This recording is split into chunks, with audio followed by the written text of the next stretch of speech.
It's 5 o'clock, and you're watching Good Day Oklahoma. Good morning and welcome into Good Day Oklahoma. I'm Shelby Love. And I'm Wayne Stafford. Our top stories today. One person is dead after a vehicle shooting in Oklahoma City. Plus, a Good Samaritan is dead in Tulsa after trying to redirect traffic around a crash. We're going to have more on these stories here in just a few minutes. But first, let's get a check on your morning forecast. Now your Fox 25 Storm Watch forecast from the Muffin Roofing Weather Center. Yeah, things are looking pretty good for the start of your work week. We're going to see some nice mild temperatures as we head into the afternoon. We got mostly clear skies across the area this morning. A couple of high-level clouds over the southwestern portions of the state. We got our Lucky Star Casino Skycam network showing a nice look at the metro area this morning. We've got temperatures in the low 30s around the metro. Going to be a little bit chilly as you head out the door this morning. In the mid-30s in a couple spots off to the northwest. In the 20s in a few spots off to the north. We got some light winds tracking through our area right now, so that's why our temperatures are going to feel a little bit colder as we head throughout the next couple of hours. We'll see those temperatures dip down a couple more degrees by the time we get to sunrise. Commute forecast looking pretty good. Things will be quiet as you head out the door this morning. Going to be in the upper 20s and low 30s as you head throughout the next few hours. We'll start getting into the low to mid 30s around 8 to 9 o'clock this morning. Got a nice Monday in store for us. Rain chances return as we head to the middle of the week. We've also got a rain-snow mix for some of you in the forecast. We'll talk more about this in a few minutes. Well, good morning, everybody. Taking a look at your roadways this morning, things not looking too bad out there, but we do have an area along I-35 that is causing a little bit of touch-and-go traffic. I-35 southbound between 51st Street and 59th. So be careful if this is in your commute. However, that's your steer clear traffic update. Breaking news from overnight. Police are investigating a homicide in southeast Oklahoma City. Yeah, Good Day Oklahoma's Jameson Kiefover joins us live near southbound I-35 and southeast 66. Jameson, what do we know so far? Well, Shelby and Wayne, we know that one person died here late last night. Now, police are still here on the scene. They got called out here just before 11 regarding that car. It's on the service road next to southbound I-35, but I-35 is closed. You heard Kayla say that you have to get off the highway at 59th Street. That's where traffic is redirected. And police, several units are still here on that side street as well as on the highway. Now, when police arrived, they found one car that had crashed with multiple bullet holes. The person who died was inside that car. The name of that person hasn't been released yet. Police told us that they have a vehicle of interest, but they don't have a suspect right now. So what it looks like to us is that somehow the highway is involved. Either that car was on the highway and there could be bullet casings or some type of evidence that they've had to shut down the highway for. Now, we don't know when the highway will reopen, but there are those alternate routes that Kayla will keep us updated on. And as far as homicide detectives, they have also been out here on the scene. We just know that one person died here on the scene. Now, we're going to keep you updated on this situation as police are still out here in the early morning hours. For Good Day Oklahoma, I'm Jameson Kiefover.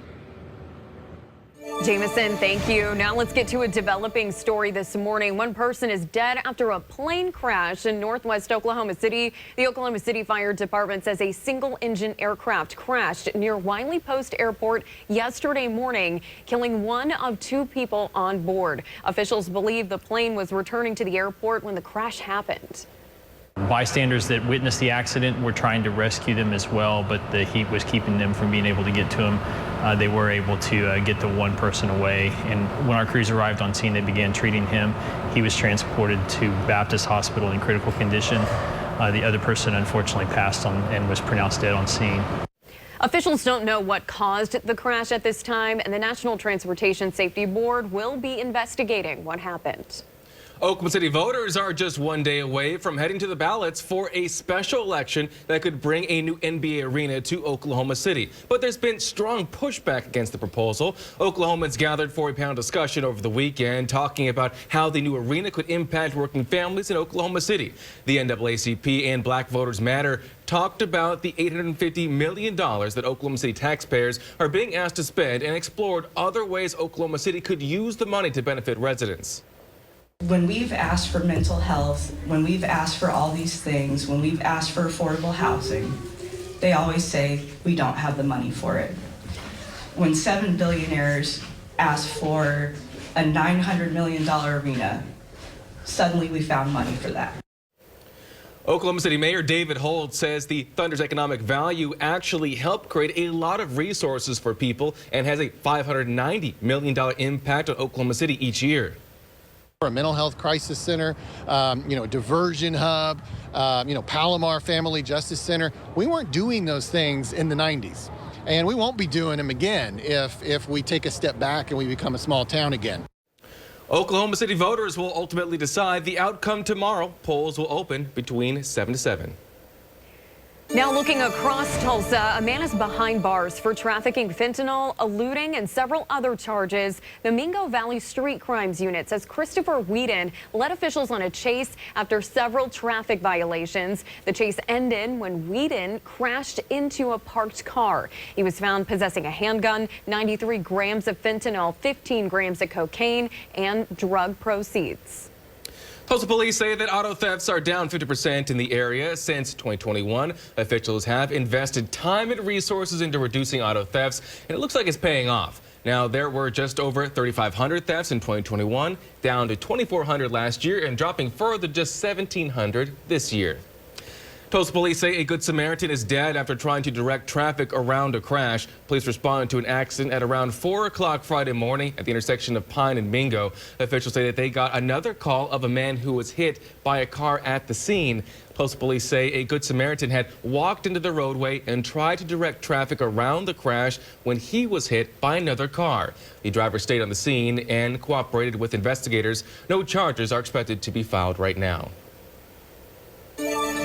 Now let's get to some developing news this morning. Tulsa Community College partners with Norman Public Schools, giving high school students the opportunity to earn a degree at the fraction of a cost. Mackenzie Richmond joins us now with more. Yeah, Mackenzie, why did Norman Public Schools decide to partner with TCC in Tulsa for this program? Well, good morning. TCC's Director of Dual Credit Programs actually tells me that Norman Public Schools reached out to them over other higher education programs across Oklahoma because of their extensive decade of history with dual credit programs across the state. And every single year, their graduation rates go up. Now, with this addition at Norman Public Schools, students there can enroll in gen ed programs or a full associate's degree program. These programs allow students to receive necessary high school and college credits. Then upon graduation, these credits give students an opportunity to pursue a bachelor's degree at a fraction of the original cost. The cost of the associate degree, 2 years of college, is going to be less than what they're paying for a meal plan for 1 year.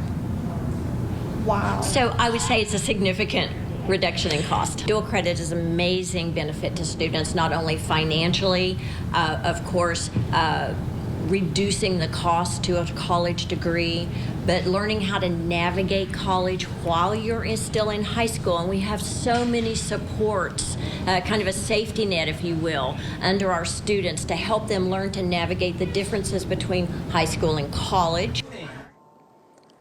Nationally, data shows students enrolled in dual credit are more likely to receive higher education credentials than their peers, which ultimately will improve graduation and higher education rates here in Oklahoma. Now, enrollment is still open for these programs.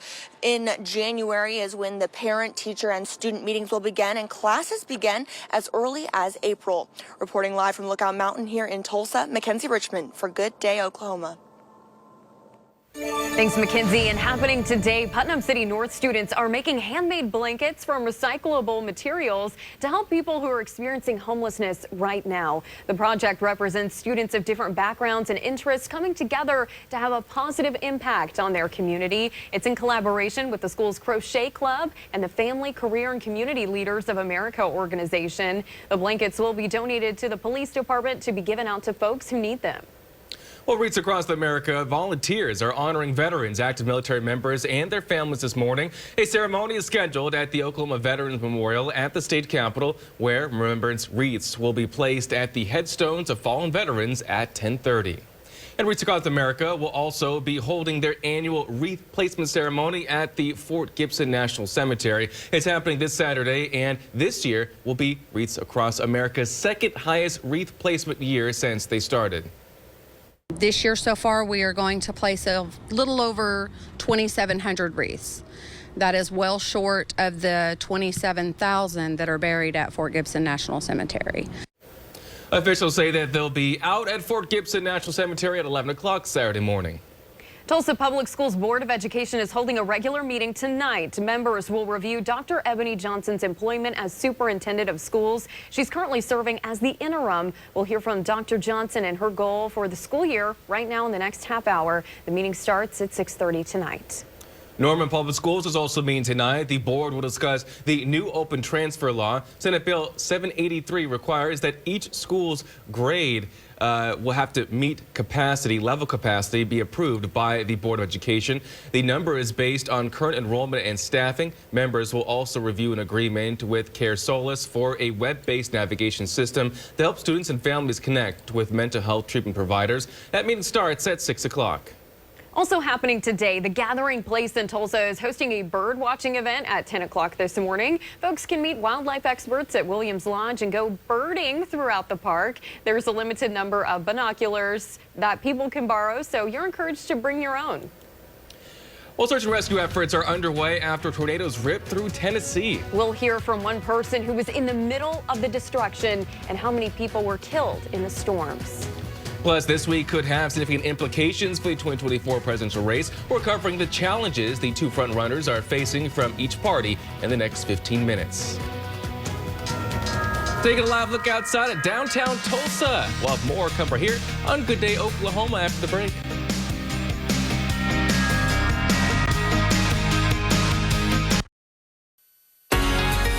It's 5 o'clock, and you're watching Good Day Oklahoma. Good morning and welcome into Good Day Oklahoma. I'm Shelby Love. And I'm Wayne Stafford. Our top stories today. One person is dead after a vehicle shooting in Oklahoma City. Plus, a Good Samaritan is dead in Tulsa after trying to redirect traffic around a crash. We're going to have more on these stories here in just a few minutes. But first, let's get a check on your morning forecast. We're looking outside over One Oak on our A-Best Roofing live camera network. We still have the lights up for the holidays. We've got this Christmas tree that's on rotation on the Jumbotron and a string of lights right around the concession stand. Things are pretty quiet this morning, and we do have a clear sky as well. Temperatures have fallen in a few spots too. 21 in Bartlesville, 31 in Okmulgee, 36 in Tulsa, 27 in Sallisaw and Stigler, 30 in Poto, and 30 in Grove as well. Winds are light this morning out of the southerly direction, right around 5 miles per hour for most folks. We'll see winds increase just up to 10 miles per hour by this afternoon, so it's not expected to be a windy day at all. It's actually going to be pretty comfortable for mid-December standards, I would say. High temperatures right near 58. I could see us even getting up to about 60 degrees by this afternoon. We'll have a mostly sunny skies. A few higher level clouds will start to stream in mid to late morning through the afternoon, and it should be pretty mild. Let's get a check on traffic now. I-244 Memorial. Not seeing any cars riding through early this morning, so if you're taking that way, you should be in good shape. Now, I haven't heard any accidents, haven't heard any slowdowns. We can see that right here on our graphic as well. From Glenpool to Tulsa using 75, it's going to take you 14 minutes. From Owasso, about 12 minutes. And from Claremore, 28 minutes. We have a full look at your forecast coming up.